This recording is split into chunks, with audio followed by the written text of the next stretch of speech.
Hello दोस्तों, scary night Piyush में आपका स्वागत है। मैं हूं आपका होस्ट और दोस्त पीयूष। तो लो मैं एक और मज़ेदार हिंदी हॉरर स्टोरी लेकर आया हूं। तो सभी लोग अपने अपने हेडफोन लगाइए और खो जाइए अंधेरी रातों की डरावनी कहानियों में। कुफरी में स्कैंग का मजा लेने और पूरे दिन एंजॉय करने के पश्चात कुमार, कामना, प्रशांत और पायल अपनी गाड़ी में शिमला के लिए निकले हुए थे। सर्दियों के दिन, जनवरी का महीना, शाम के 6 बजे ही गहरी रात हो गई थी। प्रशांत ने झटकती हुई कार में झूलते हुए कुमार से पूछा, प्रशांत भाई, मैं तो कार ठीक चला रहा हूँ, मालूम नहीं यह अचानक से झपके क्यों खा रही है। कुमार ने झटके खाती कार को संभालते हुए कहा, कार को थोड़ा साइड करके देख लेते हैं, हो सकता है कि डीजल में कचरा आ गया हो। थोड़ी रेस देकर देखता हूँ कि कार रिद्म में आ जाए। कुमार ने क्लच दबाते हुए कार का एक्सीलेटर दबाया, लेकिन कोई खास कामयाबी नहीं मिली। कार झटके खाती हुई रुक गई। अब क्या करें? चारों के मुंह से एक साथ निकला। सभी सोचने लगे कि काली रात के साए में कुछ भी नजर नहीं आ रहा था और सोने पे सुहागा तो धुंध ने कर दी थी। धीरे धीरे धुंध बढ़ रही थी, ठंडक भी धीरे धीरे बढ़ रही थी। कार सड़क की एक साइड पर खड़ी थी। इक्का दुक्का कार टैक्सी आ जा रही थी। प्रशांत बाहर निकलकर मदद मांगनी पड़ेगी। कार में बैठे रहने से कुछ नहीं होगा। कार तो हम चारों को चलाना आता है, लेकिन कार के मैकेनिक गिरी में चारों फेल है। शायद कोई कार या टैक्सी से कोई मदद मिल जाए। यह कहकर कुमार कार से बाहर निकला। तभी एक ठंडी हवा की तेज झोंकी ने स्वागत किया। शरीर में झुरझुरी सी फैल गई। प्रशांत भी कार से बाहर निकला। पायल और कामना कार के अंदर बैठे रहे। ठंड बहुत अधिक थी। दिल्ली के रहने वाले कुमार और प्रशांत की झुरझुरी निकल रही थी। दोनों की हालत दयनीय होने लगी। थोड़ी देर खड़े रहे तो हमारी कुल्फी बन जाएगी, कुमार ने प्रशांत से कहा। ठीक कह रहे हो, और कर भी कह सकते हैं, प्रशांत ने जैकेट की टोपी को ठीक करते हुए कहा। लिफ्ट मांगकर शिमला चलते हैं, कार को यहीं छोड़ते हैं, सुबह शिमला से मैकेनिक ले आएंगे, प्रशांत ने सलाह दी। ठीक कहते हो। रात का समय था, गाड़ियों की आवाजाही बहुत कम थी। काफ़ी देर बाद एक कार आई। उनको कार के बारे में कुछ नहीं मालूम था। वैसे भी कार में 5 सवारियां थीं। कोई मदद नहीं मिली। 2-3 कारें और आई, लेकिन सभी में पूरी सवारियां थीं। कोई लिफ्ट ना दे सका। एक टैक्सी रुकी। ड्राइवर ने कहा, जनाब, मारुति होंडा टोयोटा की कार होती तो देख लेता। यह तो BMW है, मेरे बस की बात नहीं है। एक काम कर सकते हो, टैक्सी में एक सीट खाली है। पति पत्नी कुफरी से लौटकर शिमला जा रहे हैं। उनसे पूछते हैं कि हम में से एक बैठकर शिमला तक पहुंच जाए और वहां से मैकेनिक लेकर ठीक कार करवा सकते हैं। टैक्सी में बैठे पति पत्नी ने इजाज़त दे दी। कुमार टैक्सी में बैठकर शिमला की ओर रवाना हुआ। प्रशांत कार में बैठ गया। प्रशांत, पायल और कामना बातें करके समय व्यतीत कर रहे थे। धुंध बढ़ती जा रही थी। थोड़ी देर बाद प्रशांत पेशाब करने के लिए कार से उतरा। कामना, पायल कार में बैठे बोर हो गई थी। मौसम का लुत्फ उठाने के लिए दोनों बाहर कार से उतरी। कपकपाने वाली ठंडी थी। कार में बैठो, बहुत ठंड है, कुल्फी जम जाएगी, प्रशांत ने दोनों से कहा। बस 2 मिनट मौसम का लुत्फ लेने दो, फिर कार में बैठते हैं। पायल और कामना ने प्रशांत को कहा, भूतिया माहौल है, कार में बैठते हैं। प्रशांत ने कहा। प्रशांत की बात सुनकर पायल खिलखिलाकर हंस दी। भूतिया माहौल? नहीं, मुझे तो फिल्मी माहौल लग रहा है। किसी भी फिल्म की शूटिंग के लिए परफेक्ट लोकेशन है। काली अंधेरी रात, धुंध के साथ सुनसान पहाड़ी, सड़क और हीरो हीरोइन का रोमांटिक मूड, सेंसुअस सॉन्ग।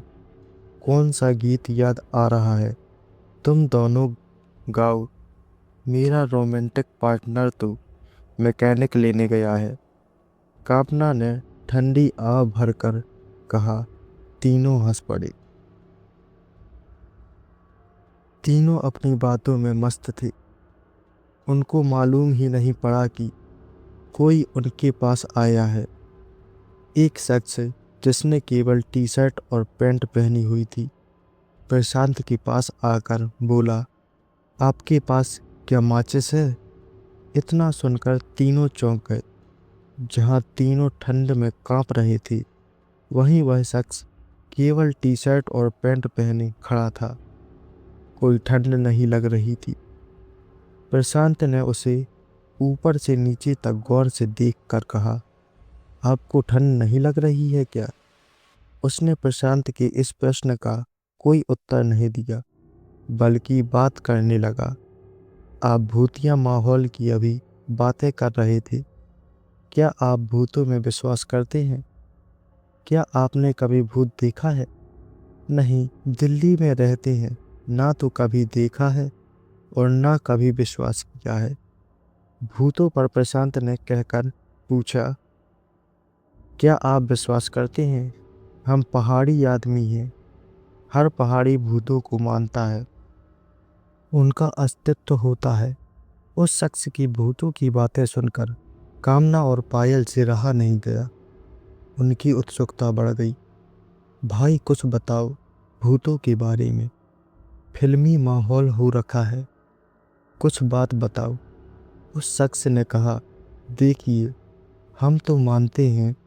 आप जैसा कह रहे हैं कि शहरों में भूत नजर नहीं आते, हो सकता है नजर नहीं आते होंगे, मगर पहाड़ों में तो हम अक्सर देखते रहते हैं।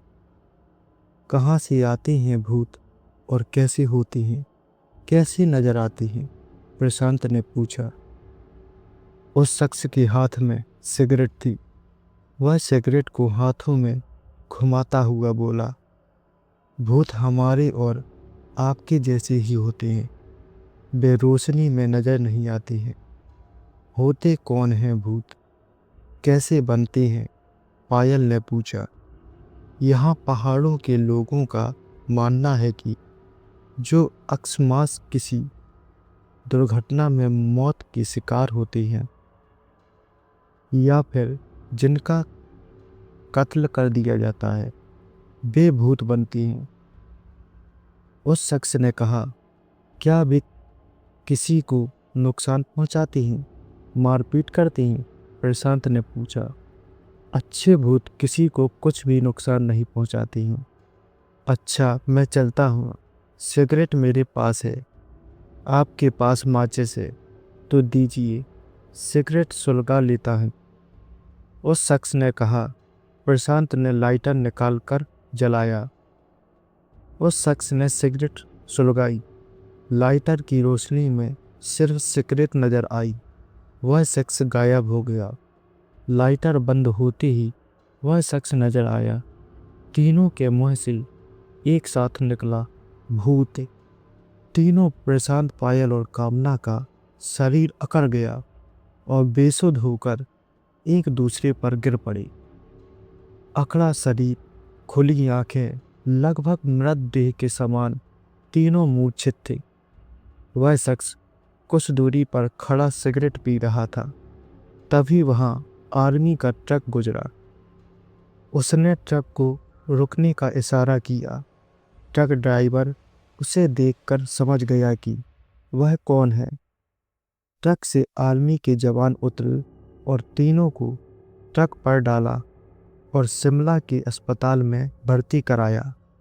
कुछ देर बाद कुमार कार मैकेनिक के साथ एक टैक्सी में आया।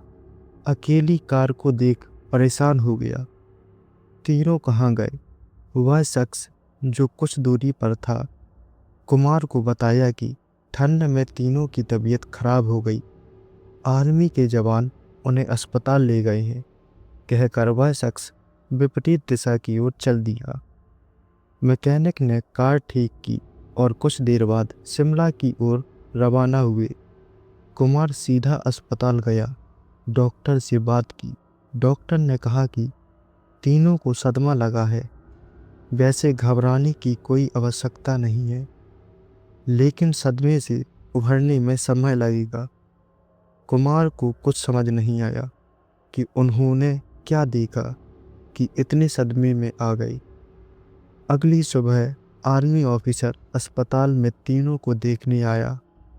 कुमार से कहा, आई एम कर्नल अरोड़ा, मेरी यूनिट ने इन तीनों को अस्पताल में एडमिट कराया था। कुमार ने पूछा, मुझे कुछ समझ में नहीं आ रहा कि अचानक से क्या हो गया। कर्नल अरोड़ा ने कुमार को रात की बात विस्तार से बताई कि वह शख्स भूत था जिसे देखकर तीनों सदमे में चले गए और बेसुध हो गए। वह एक अच्छा भूत था। अच्छे भूत किसी का नुकसान नहीं करते। उसने तीनों की मदद की, हमारे ट्रक को रोका और कुमार के वापस आने तक भी रुका रहा। शाम तक तीनों को होश आ गया। 2 दिन बाद अस्पताल से छुट्टी मिली और सभी दिल्ली वापस गए, लेकिन सदमे में से उभरने में लगभग 3 महीने लग गए। आज 7 साल बीत गए उस घटना को। चारों कभी भी घूमने रात को नहीं निकलती। नाइट लाइफ बंद कर दी। घर से ऑफिस और ऑफिस से घर, बस यही रूटीन है उनका। उस घटना को याद करके आज भी उनका बदन ठंडा होने लगता है। ऐसे ही मनोरंजक कहानी सुनने के लिए हमारे चैनल को सब्सक्राइब करें, और आपको इस कहानी में जो भी पार्ट अच्छा लगा हो तो कमेंट करके ज़रूर बताइएगा। मैं फिर मिलूँगा एक और सच्ची और डरावनी कहानी के साथ। अलविदा।